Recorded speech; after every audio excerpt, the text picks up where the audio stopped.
Halo, jumpa lagi dengan saya Maria Widiaryani. Kali ini saya akan membacakan cerpen karya saya sendiri berjudul Sakura di Pundak. Cerpen ini sudah dimuat di Minggu Pagi. Ini korannya ya, Minggu Pagi, nomor 38 tahun 69, minggu keempat Desember 2016. Bagaimana kisahnya? Simak baik-baik ya. Sakura di Pundak, cerpen karya Maria Widiaryani.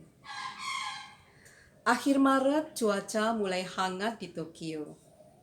Aku masih melanjutkan lukisanku tanpa hirau sekeliling. Pandangan hanya kutumpahkan pada kanvas. Ketika angin menerpa, aku merasa ada bunga sakura menyentuh pundakku. Tapi kubiarkan. Aku masih asyik melukis. Satu lagi, bunga sakura mencolek tepat di tempat yang sama. Perasaanku seperti tidak gugur dari pohon. Hai Son, asik sekali kamu melukis. Tak tahu ya, aku melempar bunga sakura ini di pundakmu. Suara seorang perempuan tiba-tiba memecah konsentrasiku. Aku menoleh. Oh, Ibu Ning, kok ada di sini, Bu? Tanyaku kaget. Bu Ning, istri pejabat di kantor kedutaan.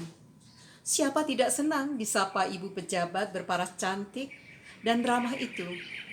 Dalam hati aku memujanya. Tidak hanya cantik, tapi pengetahuannya tentang lukisan membuatku kagum. Hanya karena Bu Ning seorang perempuan bersuami.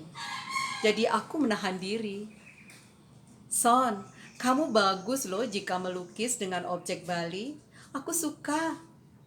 Iya, Bu. Saya memang selalu tertarik dengan Bali. Di sini orang lebih mengenal Bali ketimbang Indonesia.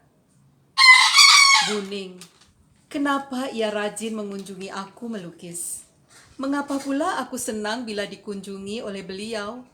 Hanya ada rasa lain dari biasa ketika kali ini Buning melempar bunga sakura di pundakku. Nampaknya Buning tahu juga.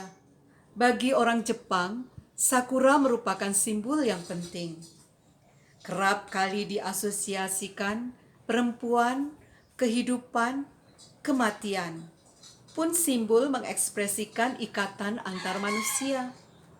Keberanian, kesedihan, dan kegembiraan yang selalu beriringan menguasai hati manusia. Dan sakura menjadi metafora untuk ciri-ciri kehidupan yang tidak kekal. Son, besok kuundang makan malam di rumahku ya. Aku masak masakan Indonesia. Spesial buat kamu. Wah, baik Bu. Saya akan datang. Terima kasih Bu, sudah mengundang saya. Santai saja Son bicara denganku. Jangan formal kayak gitu. Kita ini teman. Panggil saja aku Ning, oke? Aku hanya tersenyum dan mengangguk hormat. Buning membalikkan badan dan pulang. Aku masih menatap punggungnya sampai hilang dari pandanganku. Buning mengundang aku makan malam karena aku akan kembali ke Indonesia lusa. Hari ini lukisan harus sudah kusetor ke panitia untuk pameran. Beruntung, aku sudah diakui masuk dalam jajaran pelukis internasional di Tokyo. Karena aku berkali-kali menjuarai lomba bergengsi untuk seni lukis di Tokyo. Buning dan suaminya menyambut ramah kehadiranku. Makan malam berlangsung akrab. Dan kurasai mata Buning selalu mencuri pandang penuh arti kepadaku. Aku suka tatapannya. Teduh, sejuk, aku tak mungkin bisa melupakan. Selamat jalan untuk besok ya Son. Semoga selamat sampai ke tanah air. Kamu jadi kembali ke Magelang? Tanya suami Buning. Ya Pak, saya akan tetap kembali ke kampung saya di Magelang. Saya ingin membuat rumah seni di sekitar perkampungan di dekat Candi Borobudur. Itu cita-cita saya, Pak. Melukis dan melukis. Waktuku terisi dengan melukis di studio berukuran 4 kali 6 meter persegi yang kubangun di sebelah selatan rumah. Ini bulan ke-9, aku kembali akrab dengan tanah kelahiranku. Entah kenapa akhir-akhir ini aku ingin melukis seorang penari Bali dengan latar belakang warna dominan merah. Wajah sang penari terutama pada dagu dan matanya agak mirip dengan Buning. Setiap melukis penari lain dengan gaya tarian lain, selalu dagu dan mata Buning yang muncul dalam lukisanku. 3 lukisan aku jajarkan menyamping. Tak bisa aku pungkiri. Aku rindu Buning. Melamun dan membiarkan suara mobil berhenti di depan rumah. Paling itu adik sepupuku yang rajin berkunjung. Tapi, hai Buning. Aduh, apa kabar Bu? Wah, sampai juga di gubuk saya ya. Buning tidak menjawab. Ia hanya tersenyum. Wajahnya memancarkan kegembiraan dan sekilas aku melihat matanya rindu kepadaku. Ibu kesini dengan siapa? Sendiri. Aku menyewa taksi. Cuma sebentar saja. Yang penting sudah jumpa kamu. Aku udah bilang ke bapak kok. Mau beli lukisanmu 1 atau 2 lukisan. Silakan Bu, pilih saja. Tidak usah beli. Hadiah dari saya untuk ibu. Buning mengamati satu-satu lukisan yang tertata rapi di studioku. Ia berhenti di 3 lukisan yang tadi sempat kujajarkan. Ia tekun mengamati, sambil sesekali melirik ke arahku. Aku belum pernah belajar menari loh. Kamu melukis aku ya, Son? Bisa juga ya kamu menghayal aku bisa menari Bali. 3 tarian lagi. Buning, tak ada yang bisa aku katakan. Bingung akan bilang apa. Oke Son, aku ambil 1 yang tengah itu. Yang 1 aku ambil lukisan yang bukit menoreh itu. Baik Bu. Kenapa aku jadi berdebar-debar? Lama aku tidak pernah jatuh cinta. Sejak Yuri Takeda, pacarku yang asli Jepang, menikah dengan lelaki Jepang. Orang tuanya tidak setuju denganku yang asli Indonesia ini. Ada Buning di depanku, rasa yang pernah kualami muncul lagi. Ya Bu, baik Bu, silakan. Akan saya panggilkan Trimo, pegawai saya, untuk membungkus 2 lukisan ini. Son, berapa harga lukisanmu itu? Bapak tanya nih. Tidak usah bayar Bu, saya ingin berikan untuk Bapak dan Buning sebagai kado Natal dan sekaligus kado pensiun untuk Bapak. Benar nih Son. Baik, terima kasih ya kado Natalnya. Aku pulang langsung ke bandara.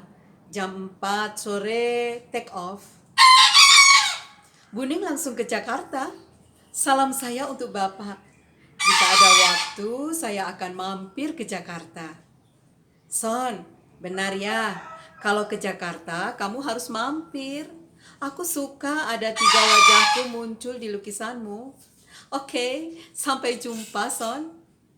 Buning menjabat tanganku dan memelukku sekitar 5 detik. Aku terkejut dan tidak berani membalas pelukannya. Ketika masuk ke dalam taksi, Buning tersenyum dan berkaca-kaca matanya. Ia melambaikan tangannya tanpa bersemangat. Aku juga ternyata melakukan hal yang sama. Trimo sudah membuatkan aku kopi panas dan meletakkan koran pagi di sebelah cangkir. Berita utamanya kecelakaan di bandara. Sebuah pesawat yang hendak tinggal landas pukul 16 terbakar. Api menyala dari ekor pesawat, menjalar cepat membakar badan pesawat bagian belakang. Sebanyak 119 orang selamat. Seorang awak kabin dan 20 penumpang meninggal dunia. Seorang awak kabin dan 11 penumpang luka berat. Sambil membaca, perasaanku sangat galau dan tidak enak. Satu penumpang yang tewas dan sudah dikenali bernama Neng Tiasih Arum. Aduh, Buning! Langsung kesebut namanya. Tanpa sadar koran yang kupegang, ku remas-remas dan semakin erat ku genggam. Lukisanku mengiringi kepergiannya menghadap Tuhan. Ingat bunga sakura yang dilempar ke pundakku. Ingat pelukannya yang 5 detik. Ingat senyumnya. Ingat lambaian tangannya di balik kaca taksi. Aku ingat kamu, Buning. Telepon genggam berdering dari bapak, suami Buning. Terbata-bata beliau mengabarkan kecelakaan yang menimpa istrinya. Pagi ini sudah di Yogyakarta menjemput jenazah istrinya. Iya Pak, iya, saya akan segera ke sana. Saya akan menemani Bapak sampai Jakarta.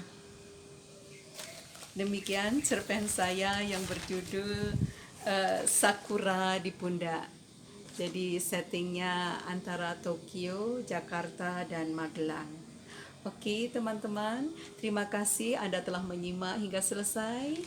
Semoga Anda berkenan untuk menyimak cerpen-cerpen saya lainnya di link yang saya tulis di description. Oke, selamat menikmati harimu. Salam sehat dan God bless you. Bye-bye.